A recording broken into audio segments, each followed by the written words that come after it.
എന്തോന്നത്? എന്തോന്നാണ് ഈ വലിച്ചു കയറ്റണത്?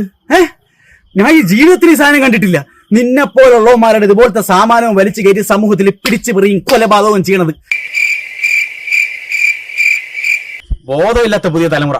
എടാ, നിന്റെയൊക്കെ വീട്ടുകാരെ പറ്റി എന്തെങ്കിലും ഒരു ബോധം ഉണ്ടെങ്കിൽ നീയൊക്കെ ഈ സാമാനം അടിച്ച് കയറ്റൂടാ. ഞാൻ ഒന്നും പറയണില്ല. ഞാൻ പറഞ്ഞു കഴിഞ്ഞാൽ തന്ത വൈബ് 90s വസന്തം അല്ലേ? നിങ്ങൾ ഇങ്ങനെ നശിച്ചു പോടാ. നിങ്ങൾ ആരും നന്നാവൂല. നിങ്ങൾ നന്നാവൂല, സത്യത്തിൽ നിങ്ങൾ നന്നാവൂല. പക്ഷെ ഇതൊന്നും ശരിയല്ല മക്കളെ, ശരിയല്ല. നിങ്ങൾ ഓർത്ത് വെച്ചോ, വലിയ വില കൊടുക്കേണ്ടി വരും ഇതിനൊക്കെ. എന്തുവാടാ ഈ പറഞ്ഞിട്ട് പോയേ?